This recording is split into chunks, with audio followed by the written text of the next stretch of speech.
बोलो द्वादशांगमयी जिनवाणी माता की जय। इसमें 24 भगवान की स्तुति की श्रृंखला में नमीनाथ भगवान की स्तुति चल रही है। हमने बीच में अष्टसहस्री ग्रंथ के वाचना के कारण इसको रोका था। एक सप्ताह से इसका स्वाध्याय नहीं हुआ।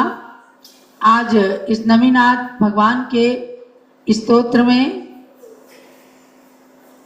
कौन सा छंद है, दूसरा छंद जो है उसके बारे में बताते हैं। पहले छंद के माध्यम से आपने जाना कि नमीनाथ भगवान ने मिथिला नगरी में जन्म लिया।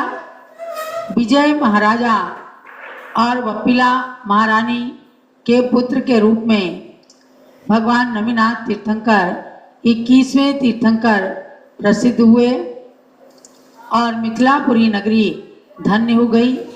अब इसके पश्चात हर नर्तक छंद जो 18 अक्षरी छंद है उसके माध्यम से आगे भगवान नमीनाथ के बारे में बताते हैं। यो द्वितीय दिने सिते जिन आश्विने सुदिवश्च्युता मंदरे जननोत्सवा यसिते शुचौ दशमी तिथौ तत्तिथौ जिन रूप व्रत भगवान नमेर वनवाश्रिता मार्ग शीर्षितैकया दशमी तिथौ किल केवली। हे भगवान, यह जिना आश्विने असिते द्वितीय दिने सुदिवश्च्युता, यानी जो जिनेन्द्र भगवान आसोजवदी दूज के दिन स्वर्ग से च्युत हुए अर्थात माता के गर्भ में आई और उन्होंने गर्भ धारण किया, तो नमीनाथ भगवान का गर्भ कल्याणक हुआ आश्विन बदी द्वितीया को। आश्विन मतलब आसोज का महीना, कुंवार का महीना, उसके कृष्ण पक्ष की द्वितीया को स्वर्ग से ही च्युत होकर के भगवान नमीनाथ ने आकर माता वप्पिला के गर्भ में अपना जन्म धारण कर लिया और उसके 9 माह बाद भगवान का जन्म होता है। तो उसी को कहा है कि आसोज बदी दूज के दिन आपका गर्भ कल्याणक स्वर्ग से इंद्रों ने भी आकर के मनाया। ही शुचौ असिते दशमी तिथौ मंदरे जननोत्सवा, और उसके बाद आषाढ़वदी दशमी को सुमेरु पर्वत पर आपका जन्माभिषेक किया, अर्थात आषाढ़वदी दशमी आपके जन्म कल्याणक की तिथि है। गर्भ कल्याणक की तिथि क्या हुई? आश्विन बदी द्वितीया, और जन्म कल्याणक आषाढ़वदी दशमी को जन्म कल्याणक मनाया। इंद्र का आसन कंपायमान हो गया, वे मध्यलोक में आ गए। मिथिला नगरी में उन्होंने महाराजा विजय के यहाँ उनसे आज्ञा लेकर अपनी शची इंद्राणी को प्रसूति गृह में भेज करके और महारानी वप्पिला के पास से जिन बालक को मंगाया और खूब उत्सव किया, उसे ऐरावत हाथी पर बिठा करके सुमेरु पर्वत की पांडुक शिला पर ले गए, वहां जन्माभिषेक किया। भगवान नमी तत्तिथौ जिन रूप व्रत बनम आश्रिता, उन्होंने विवाह आदि करके राज्य संचालन करने के बाद वैराग्य धारण कर लिया। तो उसी तिथि में अर्थात आषाढ़वदी दशमी की तिथि में ही वैराग्य हो गया और उन्होंने दीक्षा धारण कर ली। तो 3 कल्याणक की तिथि आपको मालूम पड़ गई, माने आश्विन बदी द्वितीया को गर्भ में आए और आषाढ़वदी दशमी को जन्म कल्याणक हुआ। आषाढ़वदी दशमी को ही उनका दीक्षा कल्याणक मना। वन में चले गए, दीक्षा ले ली, जिन रूप को धारण कर लिया। भगवान नमीनाथ ने उसी जन्म तिथि में ही जिन मुद्रा को धारण कर लिया तथा मार्ग शीर्ष शितैकया दशमी तिथौ किल केवली, अर्थात मगशिर सुदी 11 के दिन आप केवली हो गए। माने केवल ज्ञान कल्याणक मनाने के लिए स्वर्ग से कब आए? मगशिर सुदी एकादशी 11 को देवता भी आकर के सारे कल्याणकों में तीर्थंकर भगवान के सभी कल्याणक में सौधर्मेंद्र आते हैं और उस कल्याणक को अपने पूरे स्वर्ग के परिवार के साथ में मनाते हैं। यही नवीनाथ भगवान के साथ भी हुआ। उनके चारों कल्याणक की तिथियां बता दी गई। अब अगले श्लोक में 4 वर्षायु 5-10 धनुस्तनु नमिरुत्पल चिन्नो माम पाया जाम्बून दच्छवी। 10,000 वर्ष की आयु भगवान नवीनाथ की थी और 15 धनुष की उनके शरीर की ऊंचाई थी। उत्पल, उत्पल माने कमल, कमल का आपका चिन्ह था नीलकमल। नीलकमल नमी चिन्ह है, नीलकमल चिन्ह है आपका। जाम्बूनद छवि, स्वर्ण के समान आपके शरीर की कांति है। जाम्बूनद माने सोना, सोने के समान एकदम कांति है शरीर की।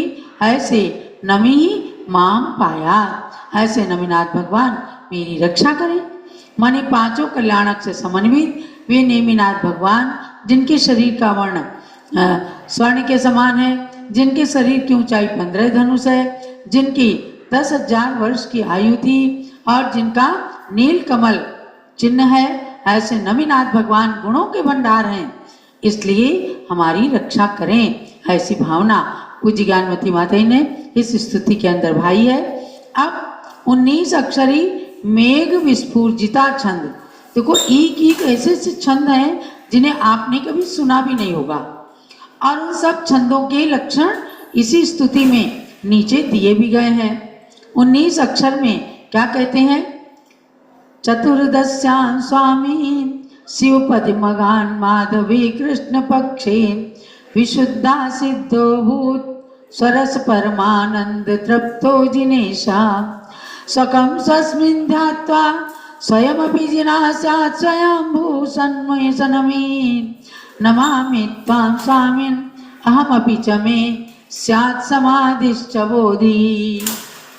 हे भगवान, माधवी कृष्ण चतुर्दश्याम माने बैसाख बदी 14 के दिन नवीनाथ भगवान आपने मोक्ष धाम को प्राप्त कर लिया।